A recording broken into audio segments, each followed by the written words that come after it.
Hello, and welcome to, I like that sound. Hello. And welcome to Raw and Rising, a mini episode series from Creative Risk, where we shine a spotlight on artists who are deep in the hustle. These short, punchy features consist of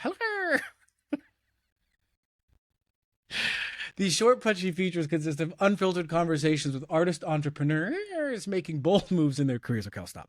Whether self-producing new projects, diversifying their income, building an audience, or facing the gritty challenges of their industry head-on, Raw and Rising explores what it means to take risks and take ownership of a creative journey. This is where This is where hustle meets heart, where creatives are raw, unvarnished, and determined to share their art no matter the obstacles. Okay, clearly I'm on one. So let's not keep me on this mic for too long. Today we have the wonderful Makayla McIntosh, who is a dynamic U.S.-Canadian artist based in Vancouver, known for pushing boundaries as an actress, performer, producer, and writer. She is the powerhouse behind Siren of the Pacific Productions, where she brings bold, female-driven stories to life with raw, edgy authenticity. Last year, she produced and co-wrote her first feature film, Shredded. And Makayla also runs Castle on a Cloud Entertainment, a company that blends entertainment with a mission, creating unforgettable experiences for families, charities, and communities. It's a big piece of, if not her primary secondary income stream, and we get into it along with so many other pieces about what it means to be a really self-starting artist, which Makayla is very much that. And she's really willing to open up explicitly about some of the challenges that they faced over the course of their own journey as an artist and how to juggle it all. So enjoy. Okay.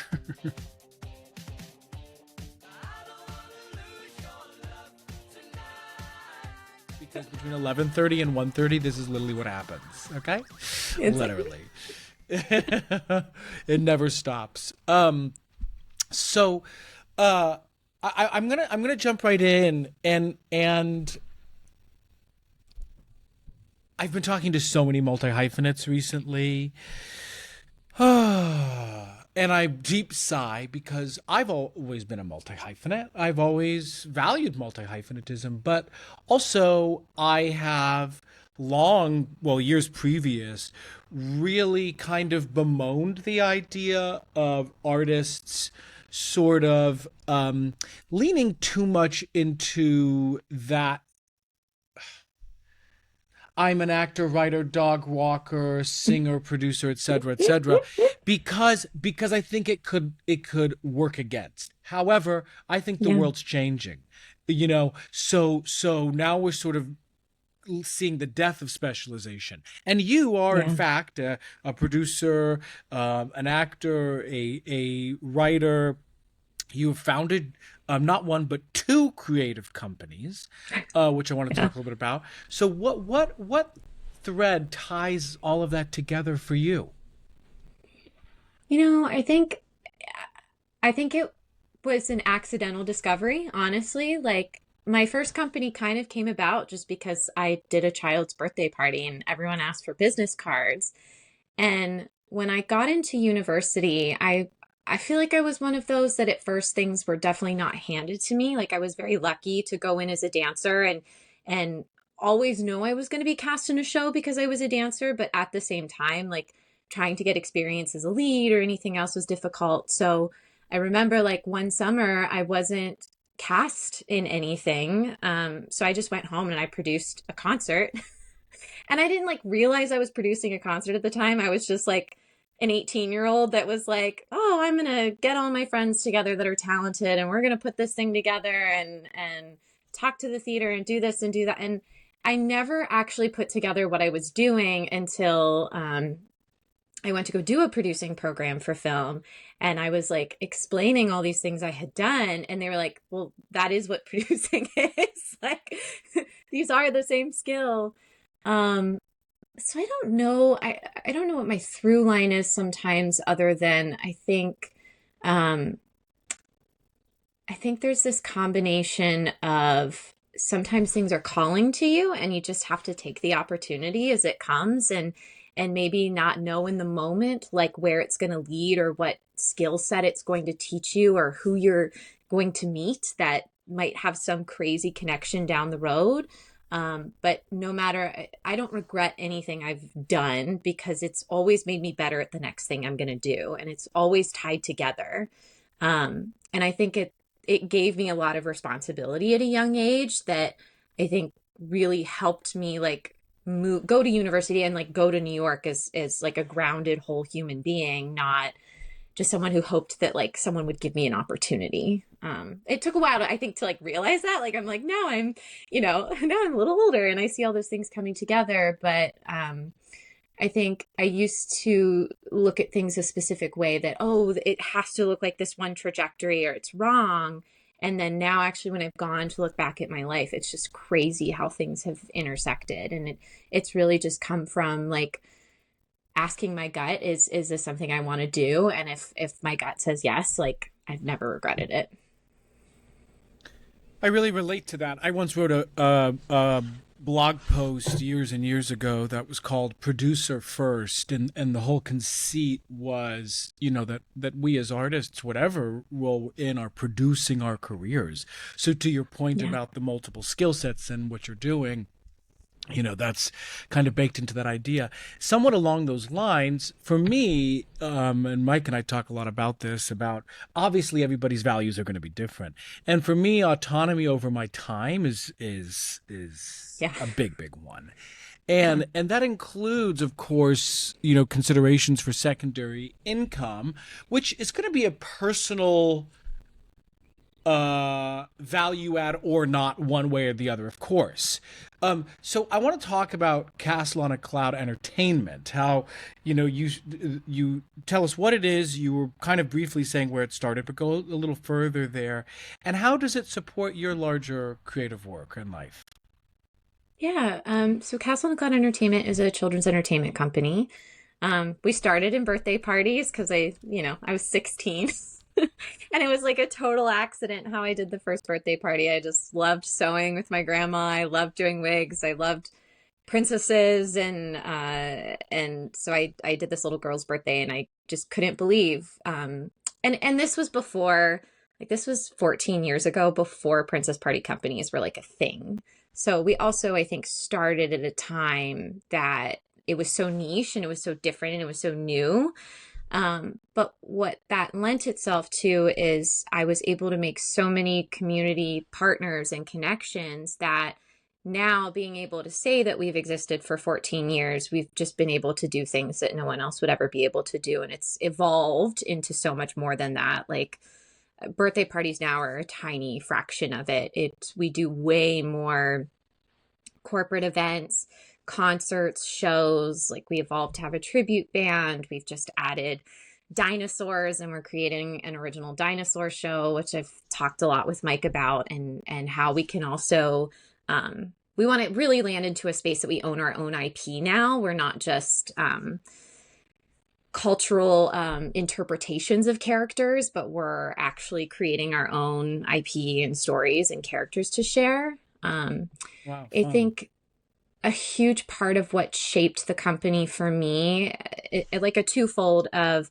um, I did a lot of hospice visits for kids when I started the company. And I think that grounded me as a person, of just like reminding me what's important in life, and kind of shaping our mission of just like, this is a very hard hit, impoverished area where the company's based in Northeast Ohio. Like, when a lot of the factories went overseas, it was the steel mill area. When a lot of those jobs left this area, it's been a hard area to turn around. So people here, I think, try to find some sort of like magic or hope to latch on to. But at the same time, there's always this joke for people kind of my age that like, you get out of Ohio because there's nothing here. So it's been a twofold of that shaping it, and also like there's some great universities here, like Kent State is here, Baldwin Wallace is here, YSU is here. We're not far from Pittsburgh. That we have some amazing performers, and so Uh, Otterbein, Otterbein's a little further, but it's supported them in like getting professional experience and being grounded, and them bringing like their best foot forward for when they want to go to New York or wherever they want to go. And then I think in terms of just secondary income, and for me, like time and location freedom is so important to me. I've realized over time that I started the company and then I went to school in Nashville like that next year. So I quickly had to either say, like, I'm not going to do this and I'm going to close this. Or what happened for me was a couple of my performing friends were like, we'll do it. Like, you just book the parties from Nashville and we'll do the parties and we'll do the events and we'll do. And so it really became the biggest blessing that I had to let go of control and I had to learn how to manage this thing remotely, that I managed it almost all through university. And then that's continued. So, Well, clearly you have natural high executive functioning skills. I mean, that's natural. So and you know, a big part of the hypothesis of and the experiment of this work for me now 11 years in has been, is it feasible for everybody to develop those natural entrepreneurial traits and skill sets? Is this something that you've always had? Or, for example, in the doing of a castle on a cloud, you know, your secondary income, you naturally develop the skills and have been able to translate those even more so into your career. I laugh because I think of my mom. My mom be like, she was always bossy. I don't know. Yes. I didn't think I did. I mean, I just ran into my second grade teacher and she's like, I always knew Makayla was going to do something. And I don't know. But I feel like I learned so much, like having so much responsibility put on me, and like knowing that at the end of the day, while my performers were the ones there, like giving the performance, but the responsibility fell back on me. At the end of the day, it was my name that was on the company, and it was me who was getting, we didn't have Google reviews like when we started. I think it was more just like Facebook. But knowing like I was either going to get the angry phone call or email if something went sideways, or I had to learn. And it was hard too when I started, because since I was 18, most of the people were my age or even a little bit older. So that dynamic was like really interesting for me to learn. I think it taught me to be an entrepreneur, and I think it taught me these skills. You have to have some sort of resilience, I think, in you to learn to go through the ups and downs of it, because I think that's kind of the hardest part. Maybe people don't talk about, like, I've seen the patterns of, we went through COVID and we didn't do anything for 6 months to probably a year. I didn't want to do the whole, you know, let's do Zoom visits or whatever. We just decided to take a step back. But even now, looking like we might be going into a recession, or some argue we are in a recession, and we've seen already like the difference in what we planned for our whole year, like we're throwing out the window, and we have to kind of meet where the economy is right now. I think some of it comes with experience over time. I do think you eventually learn it, because you either say, I'm going to learn how to rise to be a leader and learn how to lead people. And some people maybe realize that they never want to do that. And that's okay too, because it's hard. Sometimes you like, firing people is not fun. Having tough conversations with people is not fun. I think you have to learn a lot of leadership skills to both own a company, but so much of this, like I take into producing too. Like when you're on set and someone does something that they're not supposed to, you have to have those tough conversations with people. And just learning like your taxes are due at this point and you have to file your quarterly taxes at this point, and you have to, like, that was all the stuff I hated, like sending people contracts and developing a business plan, all of that. But it's in doing it, it's just been so much more fruitful also for me to like be able to step back and be like, okay, I understand that I almost sometimes feel like I'm a manager and I'm an agent for performers, and I know what annoys me now that sometimes people do, that I don't want to do that to my reps, you know. So it's all of I think there's just so much you learn, even if you don't continue on it. I think everyone should try, because you're gonna learn so many skills that you only learn by being put in that position, because sometimes you have to make different difficult calls and you have to learn responsibility. Well, going back to this idea of the hypothesis experiment of this all, and specifically related to secondary income, that for me has always also been a bit. The idea too was that if we put ourselves in the middle of it, we're going to learn from doing. Unfortunately, for many artists, specifically when it comes to secondary income and on top of the rest of their career, which, as you know, and we'll talk about in a moment, is also more than often not self-generated. This is a very difficult thing for many creatives because, we really are asked to take on so many additional responsibilities, considerations, skill sets, leadership, subsequently communication and structure, all of these things. And on top of doing everything else, and it can be a lot. And yet, per your point, I agree. Because this stuff translates. Because my next question for you, Makayla, is if there was a specific moment when you realized, I'm going to have to start to create my own opportunities here if I'm going to move the needle on my creative career. Was there a specific moment for you? Yeah. And I think it was almost harder in a way because I was a dancer through university, and I was a pretty decent singer, and I feel like I grew a lot as an actor. But when I got out of school, I came out with two jobs. I came out with a 3 month national, 4 month national tour and a 9 month cruise ship contract. So I went off and I was only in New York for a couple of months, knowing that I was leaving for all these jobs and with an agent and everything. And when I came off of all of that, I think it was a lot harder for me to like know what an actual audition season would look like. And so the moment then for me was I did a few different national tours. I did the cruise ship and everything, and then I had a really bad accident. And I wish I would have learned then about creating my own opportunities or pivoting then, but because I was so stuck in like this was the career that was laid out for me and these are the steps and I was taking the exact steps to get to the thing I wanted, I just couldn't get over it. Like I could not get past it. And I spiraled really hard because I knew it hit a point where I was never going to get back to that level. That was never going to happen. So I realized both in kind of that I was starting to, and I think that also brought me back to like when I was a kid and I would just write all the time and I would choreograph and I would write songs and I would do all of these different things without thinking of like the outcome of them. I would just do them because I enjoyed them. And because I realized I was a storyteller, that it was like through that I realized I was a storyteller. And then I think the moment I really knew I was just going to have to create my own work was after the pandemic. I did this like agent showcase, as we all do, trying to get an agent. And I didn't get an agent out of it, but what I got out of it was 4 really close friends, and we joke and call each other our $500 friends.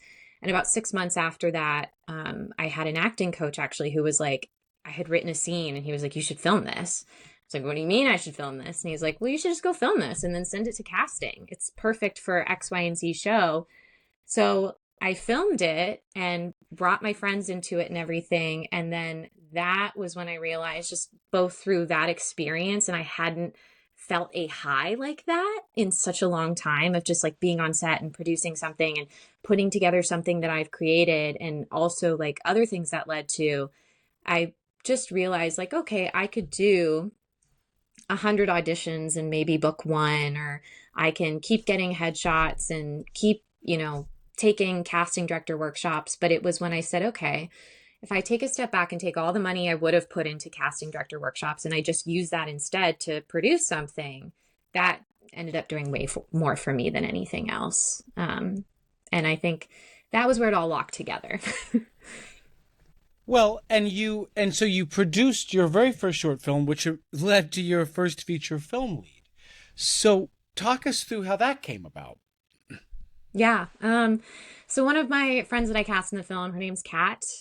She also did the showcase, and we were actually getting ready to leave because we ended up filming it in Ohio, where my family lives. And they were like, road trip from New York. It's 5 hours. They stayed the weekend with me. Well, 2 days before, she was like, "Hey, so I'm in final callbacks for this like feature film, but the director's trying to find someone who could look like my sister, and I think you look like my sister." I was like, "Oh, okay, cool." And she's like, "But the other caveat is, he needs someone who's willing to shave their head." And I was like, "Ooh, okay, let me think about this." And at the time, I had like a really cool kind of half shave, and like I had a kind of punk looking kind of situation. And I had a manager at the time. And so I called him and he was like, "Well, let me be honest with you. Your look right now is like very series regular. It sticks out too much. It's hard for me to like get you. You need like some co star credits to kind of build and this and that." He goes, "I think you should just go for the shave because then you're so specific that when those types of roles come up, like there's such a small pool for them." Um, and so I did it. I shaved my head for the film, completely shaved it. I was like, hair grows back. I don't care. But it really became one of the most important, I think, steps of my career. And like there was a deeper meaning at the time too, that I had some friends that are going through cancer and had lost their hair. And part of it too was like I wanted to kind of do it to honor them and that experience and the reasons for shaving the head. Like I was like, whatever, when it grows back, I can do what I want with it. But I did go through a period of like, I was just so specific for things that when the thing came along, it was such a small pool. So, yeah. But just to say that cat connection, came by way of someone getting to know your work through an opportunity that you provided them, and then they threw your name out there. So, okay, you started a Substack for this project called The Mercy Cage. Now, I'm 108 when it comes to Substack, and I'm still like, what's this? So I get it and I like it, but why that format? And what is this? Is this a series? Is it a novel? And what are you learning from that process? All the above. Yeah, so same kind of shaved my head for the film, which then kind of long story short, we ended up finishing 2 weeks ago with Clayton Crawford coming on as one of the leads, which was really cool. Amazing. So when I shaved my head, I was still teaching Pilates at the time, and I walked into one of my Pilates clients, and she's like, "All right, I'm going to come up with all the looks that you now should do now that you've shaved your head, like all these roles that you should play." And so one thing she brought up was in World War II, they would shave the heads of French women in particular, who were caught sleeping with German Nazi soldiers. So it led me down this deep rabbit hole of like heads being shaved for punishment. Not just it being related to chemo or different things, but just the history of shaved heads, why there's just all of this. And it was an interesting social experiment too, of just like when I shaved my head, how many people were like, "You're ugly with a shaved head," or "Women are ugly with shaved heads," or like "Women shouldn't shave their heads," or it was just this very interesting, like, why are we so attached to hair and why does hair hold all of this weight?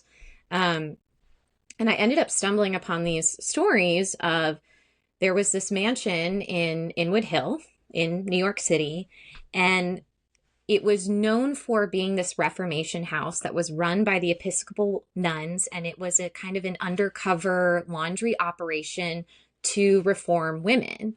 So they would be sent there by husbands, by policemen, by fathers they thought they were being reformed by these nuns, and they were doing laundry for the church, which is how the Episcopal Church would make its money. They would do their laundry, and they found unmarked graves behind this mansion. Women were never seen or heard from again. There were women who brought their cases to court and to the New York Times of like what their treatment was in this house. And one of the main forms of punishment that they would use was shaving their heads, because they thought it would make women more obedient if they took their hair away from them. So as I was like diving down this like rabbit hole of all these different stories and just how, and I was living in Canada at the time too, and like hearing so much about the unmarked graves of the Indigenous people and how that's all coming to light, was like, this is insane that we're not talking about this. Like, nobody is talking about this. Nobody's bringing any sort. It's almost like they've tried to shove it like under a rug in history and pretend like it never happened. So I was at the time too, I was taking a producing course, and I was also taking some like producing mentorship classes with this woman she's produced 12 feature films, and she's had all this amazing advice. And there were like three things that she left me with that I will like take to my grave. And that is, your poster and your key art is the most important thing of any project you do, because she said most distributors won't actually watch your film. They'll watch the first 10 minutes, they'll look at the key art, they'll look at the trailer, and they'll decide if they can sell it or not. They're not going to watch the whole thing. The trailer, which same thing. And then she said, if you're developing something and you want to take it out, whether it's a TV show or whatever it is that you're doing, because there's all these kind of horror stories of people optioning their work, it gets created by the studio in a kind of different enough way that it doesn't end up being what your work was, and you don't have any sort of ownership or control or anything over it anymore. She was developing a novel for something that she was shopping out to studios. That way she could own the IP, and at the very least, they had to option the IP of the novel from her. And there was all these kind of examples of that's how The Kissing Booth came to be on Netflix and things like that. And so as I went, I was like starting to discover Substack, but then I actually stumbled upon a TED Talk of a girl who was talking about, instead of just releasing the novel and the brokenness of the publishing industry, which is similar to the film industry, a whole other conversation for another day, she realized that she could make way more money if she released it chapter by chapter on Substack. And really, like back in the 1900s and earlier, they would publish pieces in a newspaper every single week over the course of time rather than always release a novel. So I was listening to her Substack, or to her talk on Substack, and I was like, you know what? Let's do a serialized version of the novel. Instead of just releasing it as a novel, let's release it chapter by chapter on Substack. We can use that to start to build our audience around it. We had actually already written the pilot first, but then realized kind of through all these conversations and stuff that if we wanted to take it out or whatever, or if we just decided to produce it on our own, whatever we were going to do, that we could still use the novel as a way to start to build the audience around the world and around the story. And then kind of long story short, it's been growing. I want to put more energy into it. My energy's been a little bit split with kind of all the projects I was working on at the same time. But we ended up submitting for Sundance Lab. We submitted for all these different labs, and then our pilot got into Series Fest. So congratulations. That's thanks. huge. What are some of the differences between working in the US and Canada? Either producerially or as an actor? Just would love to hear a little few of some of them. Yeah. I mean, there's definitely a lot. I think the kind of main thing I guess everyone talks about is, I know when I'm in Canada, like, and a lot of Canadian actors that are also dual say this, but like we have basic healthcare in Canada. We have MSP. As long as you have lived 6 months in the country, you filed your taxes, you've paid your taxes, you can go to the ER and you don't have to worry about having a bill after that. Or the downside of Canadian healthcare is you're going to wait. So if you need surgery or whatnot, you're going to be put on the list if it's not an emergency, and you'll wait your turn. But from going through a horrible accident and even having insurance in the US, because I was in the US when it happened, I still had tens of thousands of dollars that were not covered by insurance that I was responsible for. And that was really hard as an artist, not just to bounce back from the accident, but to also like, how am I going to make all this money to, pay back all of the medical debt that I now have? So I think that's, when everyone's talking about SAG-AFTRA and health insurance and like looking at New York and New York and California, and then being two major arts hubs, but also like two of the most expensive states to pay for your own health insurance. I know that's a big hot topic of conversation and kind of a big reason why I've loved living in Canada over the US, amongst a number of reasons.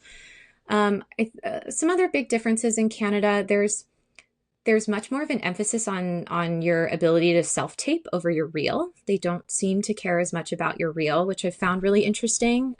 Agents and such as well. All commercials are buyouts in Canada because generally it's a US company filming in Canada and they offer a buyout. I think the other big difference is we call what we call roles, but then also there's a buyout for most television shows for Canadian actors versus like day rate and residuals. And usually, I don't remember if the buyout is typically for like 5 years or 10 years. But there's a buyout, which actually can end up working in your favor on some of the streaming shows because you may never see some of those residuals with like the reporting. But then in a case like if a network show is filming there, you're actually better off being like in the US and being a US actor because as a Canadian, you've taken a buyout for X amount of years and you're not going to see the residuals of that particular, like if a Law and Order were like, we do have Law and Order in Toronto right now, but if like a Law and Order were happening and you're getting that level of residuals, we are seeing an insane uptick of verticals because we have a pretty good tax incentive. The dollar in Canada right now is very low. It's always generally lower, but it's particularly lower right now because of tariffs and all of that. So it is an incentive for more productions to want to come up and, you know, what might be a $2.5 million Canadian budget might end up being like 1.7 or maybe even less sometimes with in USD. There's definitely like a lot of differences between, but I know that's kind of a lot of them. And I think the thing that frustrates Canadian actors the most is that generally still for any of the leads, they're almost always US actors coming up. We don't really have like a star system in Canada the way the US does. So like a friend of mine that I just did a short with, she was the only person in all 8 episodes of a TV show, but she was 7th on the call sheet. And out of the 1 through 8, she was the only Canadian. Everyone else was American. So I know that's one of the frustrations I think for Canadian actors is you can get a lot more work in terms of being like co-stars and guest stars, but it's a lot harder to like land in the series regular or in some of the leading roles that are like US based. And then probably the other big difference too is we have government funding for feature films and for web series and for short films. Getting into that pool is very, very, very competitive. But if you do end up in the pool, there's incentives anywhere between $500,000 and $2 million plus to make a feature film. So that's really nice. Yeah, no, that's of course. That's yeah, it's amazing. I mean, we're also one of the, we don't even have a national theater. Yeah. I want to go back to your accident, and specifically, was that a moment when you considered giving up? And if it was, what was the reason you didn't? Was there a person, a mentor, a mindset, a sense of self-confidence? What was it? I think I had like I'm going to prove you wrong mindset to start. Like I'm going to show Yeah. you, doctor, what you say is not true. And I think I crashed more so when I realized that the journey was going to be so much longer than I thought it was going to be. And I think too, what's hard about a dancer, and I love Kim for this, is it feels like your career as a dancer, you have until you're like 30, maybe 35, and then you just don't bounce the way you did when you were 20, like, and you need a lot more Cairo and all, and just the expense of being a dancer. I don't think a lot of people talk about, and we all laugh when we see cruise ship breakdowns sometimes because the amount of upkeep to be able to do 8 shows a week or to be able to do a cruise ship contract or all these, it's hard. And the older you get, the harder the wear and tear is on your body.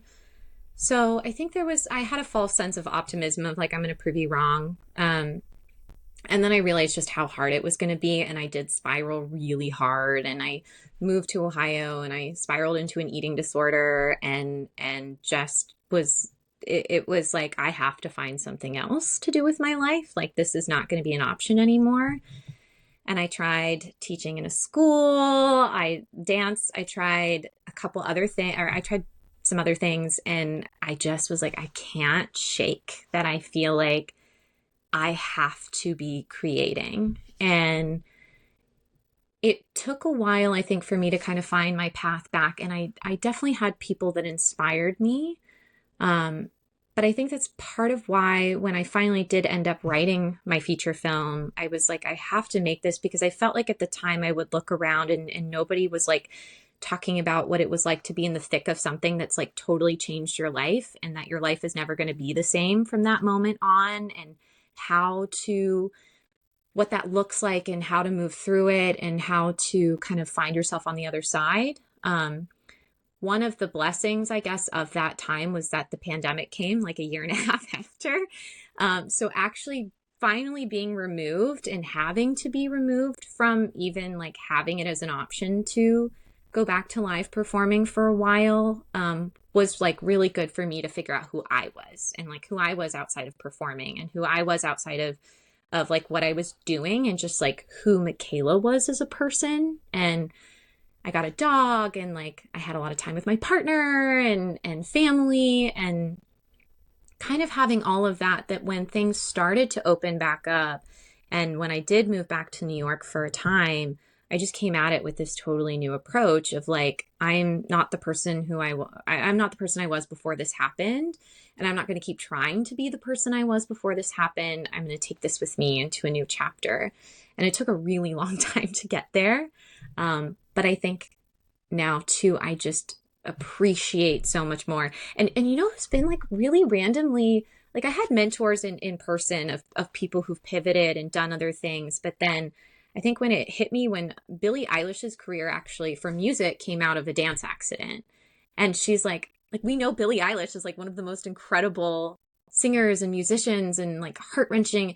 But then when you look at some of her dance videos and you look at like, you're like, oh my God, that makes sense. And it all kind of comes back, I think, too, into this. If we don't tie ourselves to one identity, and we can allow ourselves to be different things and be the things that come together as this like creative person, no matter what the outlet or the vessel is for that thing, I think our purpose or our storyline or our through line can shine through no matter what we're doing, whether it's producing, directing, acting, dancing, singing, art, whatever, all those different things. Well, and so last year that you were just so briefly talking about it, you wrote and co-wrote and starred in your first feature, Shredded. What was that experience for you? And I guess more specifically, what is something about producing that you wished we spoke more about, that isn't talked enough about? Ooh. I think a couple things. For a producer and actor, there comes a point where you have to. I think anyone who's producing and wants to act in their own project needs to have another producer. Whether it's obviously if you have a big set, and the financing for multiple people, then that's amazing. But if it's a smaller project, which we had a limited budget we were working with, and we had so many amazing things we got for free that made this look like a much higher budget than it was, which is part of how we wrote it. But there hit a point where I handed off producing about 2 weeks before to our AD and to our, like, she ended up kind of functioning as our script supervisor and swing crew positions, because I have the type of brain, and I think this is the tough part for artists, is like, if something needs to get done, I can't sit there and dive into my role and dive into learning lines and getting in the world. If like in the back of my brain, I'm like, you need to call catering, or like you need to send this location release, or you need, like, you have to be able to hand off the problem solving eventually to someone else so that you can give your best performance as a role. And the benefit of doing the short film was I realized where I fell short because I didn't hand off the producing. And my first day, I just, like, if you look at the footage, I wasn't quite sunk in the way I needed to acting wise, because I was still thinking about producing too hard. Probably give yourself way more time to prep too than you think you need to, but you have to be able to put on the producing hat when absolutely necessary, but also just having an amazing trusted team around you that you trust to solve decisions or solve problems and make decisions is just so, so important. I can't stress that enough. Or it just comes through and you don't get what you hope you wanted and what you got because you're not fully present in the character and in the role. I think the other thing that we don't talk enough about producing is the producer really sets the tone and the temperature of the set and of the production and of how we treat people on set. And it trickles down to every conversation you have when you're bringing on your department heads and instilling in them the culture that you hope to have on set when they're bringing people to play. Like, I learned so much through producing courses, but I generally let my heads of departments choose their crew because generally they'll choose people they've worked with before and they have a synchronicity, and there's just it's not going to slow down the set teaching someone how something works versus they've already worked together and they speak a language. So especially on this last short film, we were dealing with eating disorders. Every person we brought on, we had a really tough conversation with of this is our language around the film. This is how we're going to treat people on set. This is how we want people to walk away from this set feeling like they enjoyed being there, and also that they were inspired to take this and like take this into their other sets. If we're going to spend this much time on set, like, we need to enjoy the time that we're there. Not that there won't be problems or anything, but I don't think enough producers always realize that because you're usually doing the hiring of people, you're the one having those conversations that are saying, like, here's my expectations. Here's how I'm going to treat you. Here's how we're going to have a language and problem solve. Here's how we're going to create a culture on set. So that when problems do come up, there is a respect and a kindness, and hopefully people walk away from your set feeling more inspired and feeling like they were treated with respect and dignity and they want to come back, and not that they were just a work for hire. It's done and bye. Communication, leadership via creating that culture that you want. And I want to really underline the point about delegation, because I think that this is really hard for a lot of artists. And yet, per your point about juggling your secondary income stream, trying to still obviously maneuver the distribution of your feature, probably working on to many other projects, and, just the day-to-day of the freelance nature of your own career as a creative, this is a lot. And so sometimes, we just gotta get people on board who can help. That might mean giving up some control in order to move the needle. Easier said than done. Makayla, I remember hearing about you. I forget when you sort of came into my orbit, so to speak, or when you came into yours, or vice versa.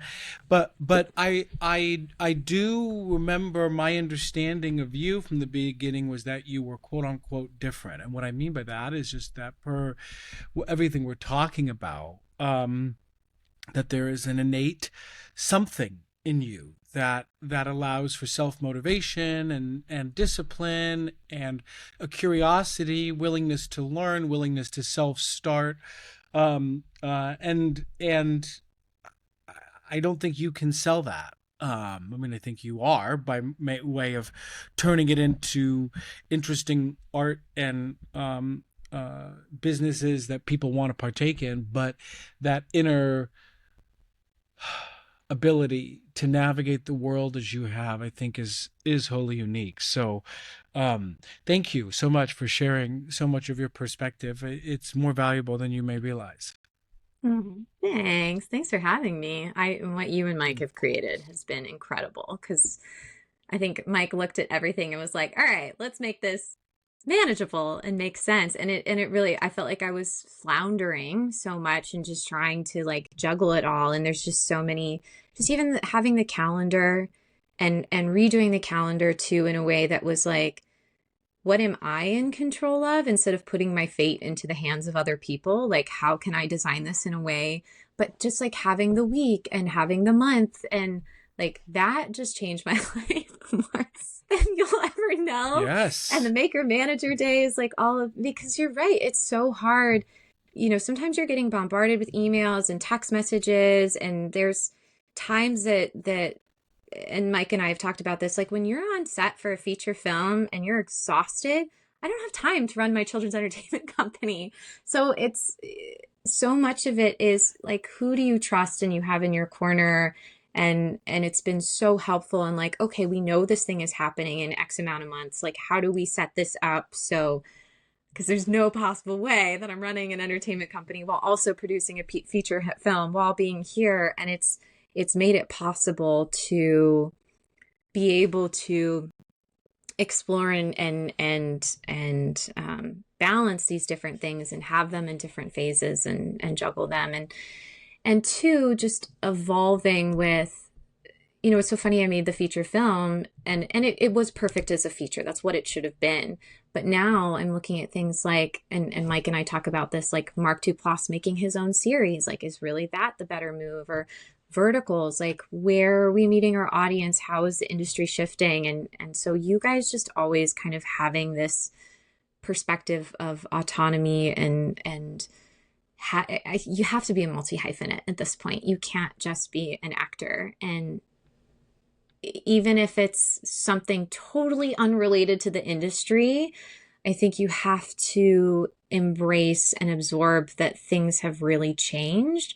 And if you don't have a voice that you're using, I just think eventually it's just going to fall kind of into the abyss because things have just shifted so much. And I think that's exciting because I get way more excited. Like and the blessing of the strikes for me too was like, I realized I was so much more excited working on my novel and my script and what that was going to be than like getting 5 auditions a week.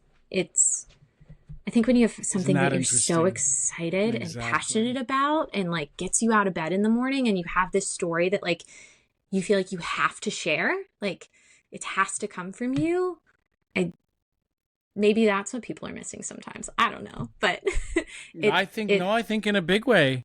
Yeah. The creative inspiration and or also just you know, you clearly have a positive mindset, and that's half the battle unto itself. You know, we deal with so much craziness that it's we need that period. So thank you, really, yeah, Makayla. Thank you.